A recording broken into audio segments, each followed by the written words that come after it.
rata-rata 2.000 ton. Kalau untungnya 2.000 kan berarti 4 miliar satu hari. Satu bulan. Satu bulan. Karena rata-rata yang sukses ini sudah lebih banyak anak cucunya udah di perantauan. Iya, sehingga berpikir untuk membangun di Madura itu sangat rendah karena tidak ada komunikasi. Maka diperlukanlah ajang silaturahim antara pemerintah dan pengusaha. Betul. Dan masing-masing kabupaten itu memfasilitasi. Masyarakatnya nggak jadi maling kalau nggak ada pendapatan. Betul. Sekarang ini banyak tukang rampok sepeda motor karena dia nganggur. Iya, betul. Kalau ada 10 investor membangun, paling tidak kalau 10 investor mau bangun di sini, 2.000 sampai 10.000 lapangan kerja ada.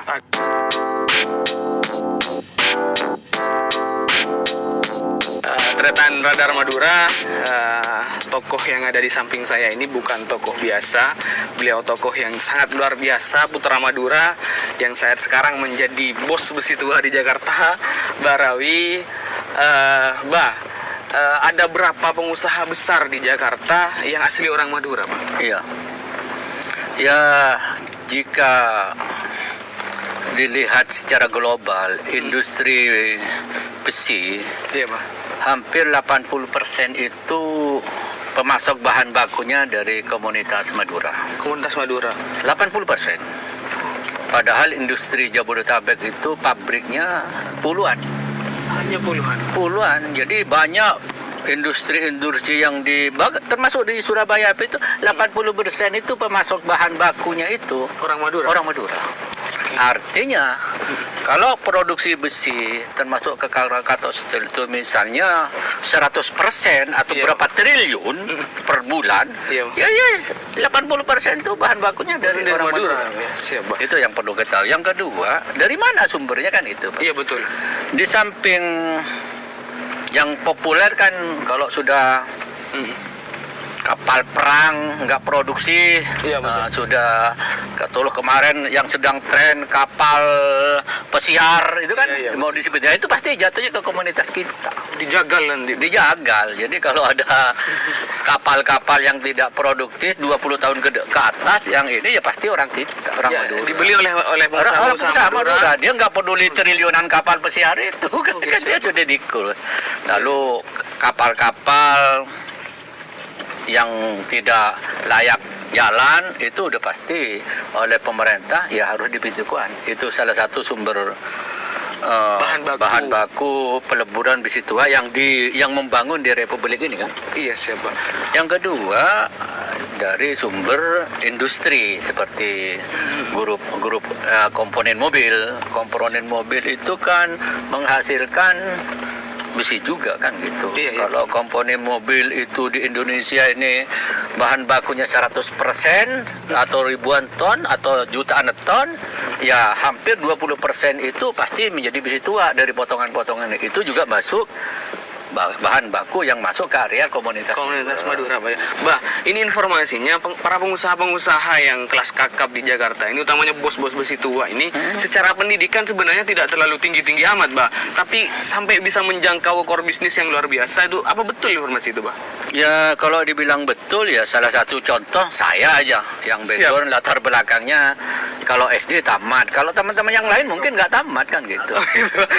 Artinya yang formal tamat SD gitu, Pak? Ya, paling besar format SD. Saya kan sampai ke sarjana ke seberapa itu kan nggak masalah ikut bersamaan. Formalnya sekolah dasar. Oke, siap. Karena kita setelah hijrah ke Jakarta ada kesempatan, ada peluang baru ikut bersamaan. Siap, Bang. Baca-baca buku ekonomi dan sebagainya itu sebenarnya dari keinginan dari keinginan dari usaha manual menjadi berkembang sebagai teknologi perkembangan. Saya nggak mau. Artinya sekalipun sekolah formalnya terbatas, hanya SD mungkin, tetapi keinginan untuk belajar terus ada. Sangat gitu, tinggi. Oke, siap. Termasuk Barawi informasinya sangat suka baca ini, Bah. Sangat. Saya waktu ini saya ingin ikut program jarak jauh kan dulu sebelum masih diizin ini dari Jogja itu kan ada program sekolah S1, S2 kan banyak itu. Betul, Saya ikut belajar dari baca ekonomi,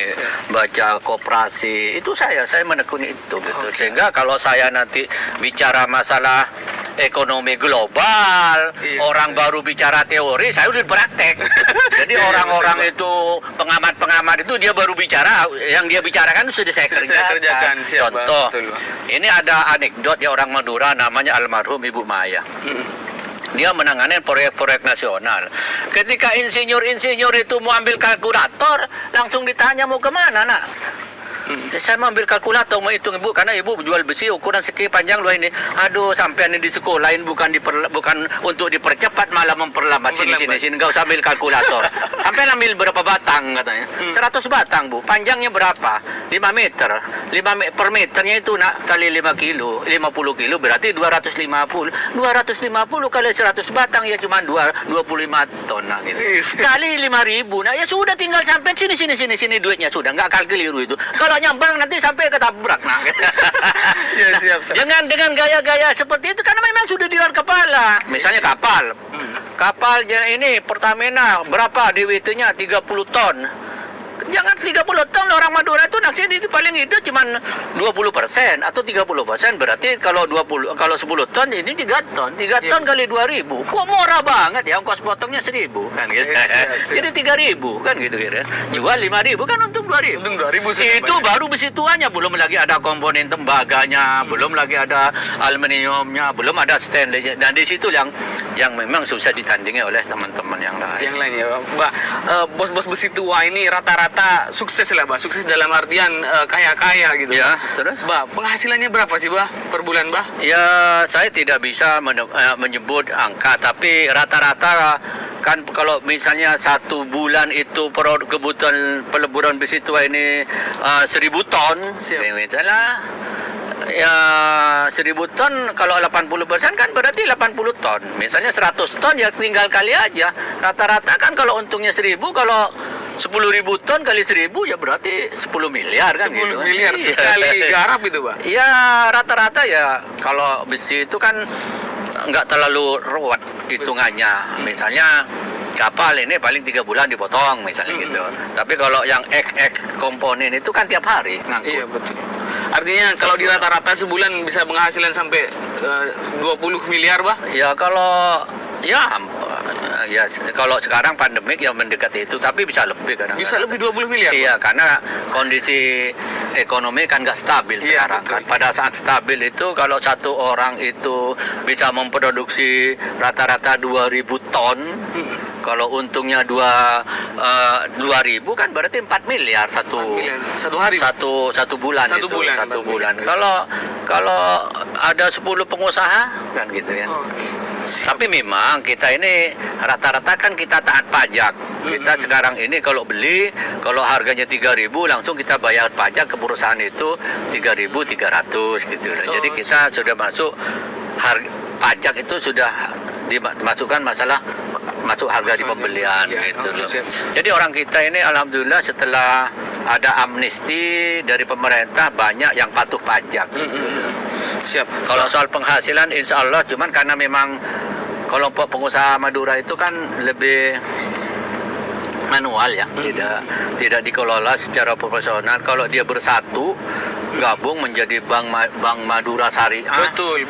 terus lalu bisa 4 kabupaten di Madura ini memaparkan, menjelaskan bahwa pembangunan di kabupaten ini loh.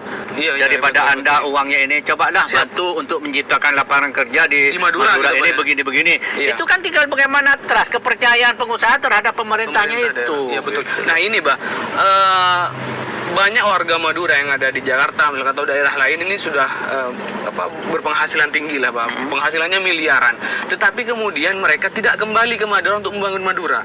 Apa, Pak, masalahnya, Pak?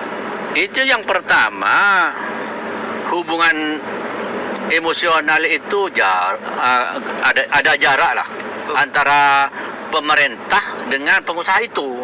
Siap. Kan artinya komunikasi antara komunikasi pemerintah kurang dengan para pengusaha, Pak, ya? Iya, karena rata-rata yang sukses ini sudah lebih banyak anak cucunya udah di perantauan. Iya, Sehingga berpikir untuk membangun di Madura itu sangat rendah karena tidak ada komunikasi. Oke. Maka diperlukanlah ajang silaturahim antara pemerintah dan pengusaha. Betul. Dan masing-masing kabupaten itu memfasilitasi. Paling tidak waktunya yang sangat tepat seperti Hari Raya Idul Fitri, Syawal, itu kan apa? Maka saya ingin menawarkan waktu itu ke pemerintah, ke kantor dulu, Pi, ya. Iya. Kita menawarkan ke pemerintah menjadi budaya toron itu, toron ongke, itu sudah menjadi agenda tahunan. Silaturahim antara pengusaha dengan pemerintah, ya. Pemerintah memfasilitasi giliran.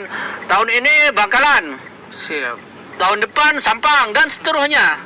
Tinggal di situ lah jualan. Oke, kemudian para bupati atau kepala dinas menyampaikan ini Iya loh dong. yang bisa digarap di kabupaten saya, misalnya begitu, Pak, ya. Kelemahan di pemerintahan kita itu, kepala dinas itu baik pariwisata, industri dan sebagainya kurang pede menyampaikan ke pengusaha karena riwah dengan suasana politik kekinian itu loh.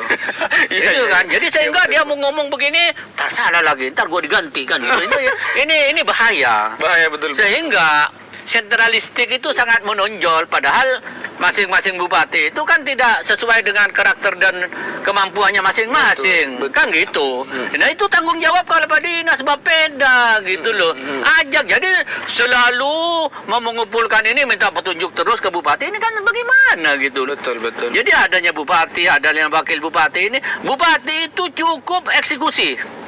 Siap. Yakinkan pengusaha melalui kepala dinas semua itu. Contoh, Suramadu ini kan sudah berapa tahun diresmikan? Wah, mulai dibuka. Hampir 5 tahun, 10 tahun, baru gratis ini. Tidak ada kepala dinas yang bisa mengajak, meyakinkan untuk investasi di bidang pariwisata.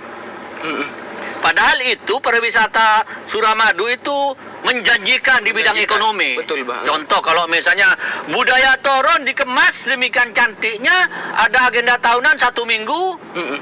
Satu minggu pulang ke Madura, Betul. Toron ke Madura. Agendanya ini ada objek wisata laut, ada ini kerapan. Jadi agenda kan tahunan. Siap. Kita harus integrated, terpadu gitu loh. Jadi bikin kegiatan terpadu. Pada saat puncaknya tanggal 7 Syawal itu Telasun Topa, itulah gathering. Iya, Pak. Ini itu sebenarnya tugasnya kepala dinas pariwisata 4 kabupaten. Dan selama ini belum Nggak, ada, Pak, ya? ya sampai hari ini saya sedih saja gitu Iya, loh. betul. Saya dulu selalu kerjasama dengan BPWS untuk membuat konsep. Alhamdulillah konsepnya sudah jadi, BPWS-nya dibubarin. Jadi pengusaha ini jadi apa? Saya kan investasi cukup besar untuk membuat konsep dengan BPWS itu, bikin gambar dengan ada istilah KKJS, ada KKN, ada proyek ini dan itu semua banyak. Nah kita itu untuk membuat itu kan uang besar. Iya, betul, Pak. Contoh itu tadi yang pojok itu saya rencana mau bikin hotel bintang 4. Saya udah bebasin 5 hektar. Tapi begitu mitra utamanya BPS kan ini jadi terganggu, akhirnya tertunda. Tertunda gitu, Pak, ya. Siap. Artinya pengusaha-pengusaha Madura ini sebenarnya kalau mereka diyakinkan oleh pemerintah mau berinvestasi di Madura gitu, Pak, mau pulang ke Madura gitu, Pak. Ya, bisa dipastikan demikian karena kalau kita orang Madura investasi di kampung halamannya itu kan multifungsi. Multifungsi, Fungsi pertama silaturahim, lalu fungsi kedua bisa ziarah ke nenek moyangnya. Iya, betul. Fungsi ketiga membangun Madura dengan bicara ekonomi pariwisata. Kan mereka juga akhirnya pulang itu gratis, nggak mengeluarkan uang yang ada di ini. Iya, iya. Sudah ada penghasilan di mana Madura. Di Madura, Pak. Iya, dan Madura supaya ada keinginan itu jangan terlalu membuat peraturan yang jelimet. Berikan kemudahan kalau perlu jemput. Betul. Anda mau investasi apa? Pusat kuliner, makanan, pusat pariwisata, atau mungkin makanan atau pakaian khas, batik atau jamu, ayo, perizinan gratis. Iya. Dengan seperti itu kan kontrak tersarit. Dan itu pemerintah, Pak, ya. Iya, pemerintah dong yang meyakinkan Iya, kita betul, gitu loh. Nah ini untuk para pemerintah yang ada di Madura, ini sudah ada lampu hijau dari Barawi ini, para sesepuhnya saudagar di Jakarta asli Madura. Artinya selama pemerintah bisa meyakinkan pengusaha-pengusaha asal Madura yang ada di luar sana, pasti mereka akan lebih memilih kembali ke kampung halamannya. Tinggal bagaimana dipoles oleh pemerintah untuk meyakinkan para pengusaha itu. Bisa disampaikan kepada pemerintah apa kira-kira yang dibutuhkan oleh pengusaha saat ini agar mereka bisa terbuka dan menerima agar kembali ke Madura, Pak. Yang pertama, pemerintah harus punya kemauan politik untuk memfasilitasi silaturahim. supaya kosnya tidak 2 kali, Siap. waktunya disesuaikan dengan waktu tradisi Toron. Oke. Yakni apa? Bulan Idul Fitri sampai Syawal. Itu yang tepat untuk mengundang mereka. Itu karena nggak perlu biaya kan? Itu yang pertama. Itu yang kedua, pemerintah juga harus menyampaikan visi misinya. Kita harus teknis, nggak perlu lagi global. Apa tuh teknis? Silakan pengusaha yang tertarik di bidang pariwisata. Ini loh, ini. Silakan yang tertarik di bidang perhotelan. Ini. Siap. Nilainya ini, izin semua gratis. Oke. Gitu. Silakan yang tertarik dengan industri kerajinan tangan, kerajinan rakyat, makanan khas ini. Terus investasi garam, investasi sembah. Karena memang tidak ada yang punya milik nama garam kecuali Madura, Pulau Garam. Betul, Itu bagaimana? Kenapa sampai sekarang itu garam masih tergantungnya orang luar negeri? Karena tidak ada pemerintah diyakini oleh pemerintah untuk berani mengolah itu. Padahal itu kebanggaan. Betul. Pasti kalau orang Madura itu pasti wah Pulau Garam ya. Iya, betul. Seharusnya itu di Suramadu sudah ada gedong Pulau Garam gitu. Yang menampilkan identitas ke garam. Iya, Pulau ke garam itu kan ya. Madura itu. Betul, Bang. Oh, ini pariwisata karapan sapi tidak boleh monoton. Ini karapan sapi yang tadinya disiksa. Ayo kita bikin karapan sapi yang profesional. Yang tadi tradisional sapi disiksa sekarang sudah tidak boleh lagi. Siap. Lalu bikin paket. Ada ajang pariwisata gelar budaya, ada pusat jajan, ada pusat jamu. Jamu Madura itu nggak ada yang jamu paling hebat orang Madura. Siap. Tapi kenapa nggak populer? Karena tidak ada kemauan politik pemerintah dan berusaha untuk gandengan tangan. Kuncinya adalah kemauan politik dari Kemauan pemerintah dari 4 kabupaten itu Siap. untuk meyakinkan, ayolah kalian pulang ke kampungnya. Ini loh, silakan. Siap. Saya tidak akan membebani kalian. Kalian masuk investasi, kalian akan kami permudah. Siap. Kami akan mengharapkan dari transaksi jual beli itu pajak PPh itu silakan itu aja. Itu sudah bisa menghasilkan PAD yang berlipat-lipat. Berlipat-lipat ya.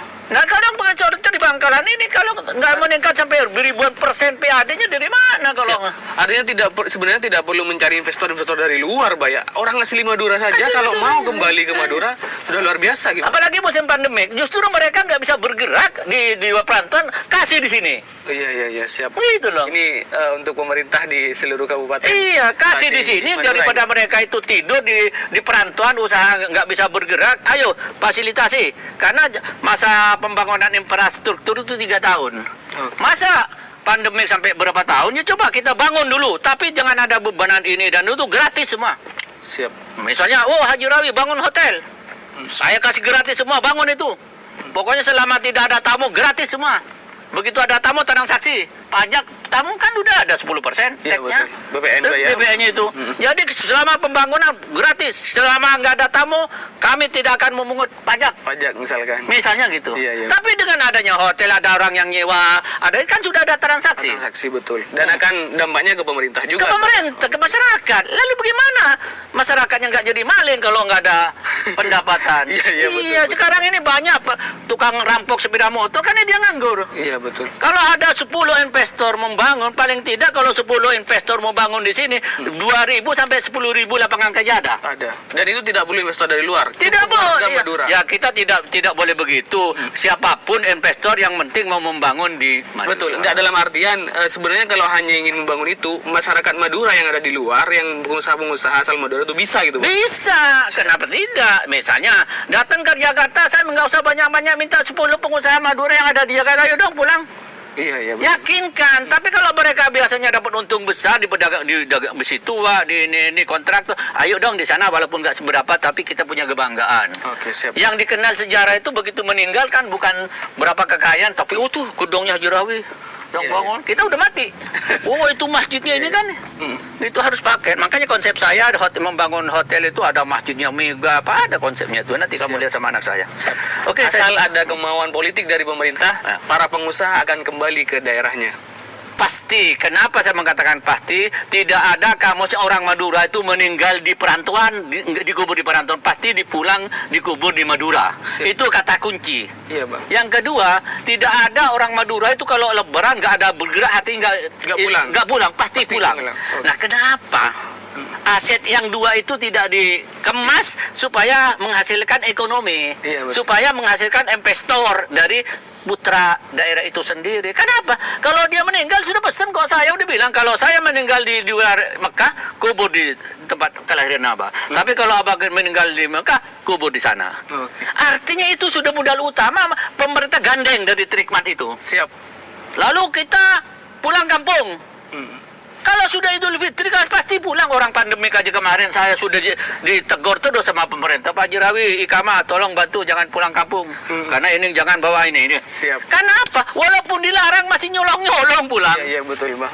Nah, itu kan sudah modal utama pemerintah kabupaten yang lain ini meyakinkan, saudaraku di perantauan, kalian pulang, kan udah ada kosnya, Betul. Tapi bagaimana kalau kalian, ayo ini lokasi ini nggak ada yang ngelola. Ini pariwisata, wisata laut. Ini pusat Kuliner. jajah kuliner. Ini batik, ini jamu. Ayo dong, silakan. Siap. Kalian sudah ini. Betul, Bah. Orang itu akan pulang. Apalagi masa tua kayak saya ini, saya 60 udah sebentar lagi ya. Gak ada lagi hanya ingin menjadi kenangan manis bagaimana di Madura itu anak cucu kita. Wah, itu kan Barawi. Barawi, betul. Siap. Oke. Terima kasih, Bah, waktunya, Bah, ilmunya dan segala macam. Terima kasih, Abah. Semoga sehat selalu, Amin. semoga rezekinya lancar dan Amin. selalu memiliki semangat untuk membangun Madura. Amin, oke. Salam Madura, Bah. Salam Madura, mudah-mudahan mohon maaf lahir batin Siap. kepada seluruh masyarakat Madura, khusus pemerintah 4 kabupaten.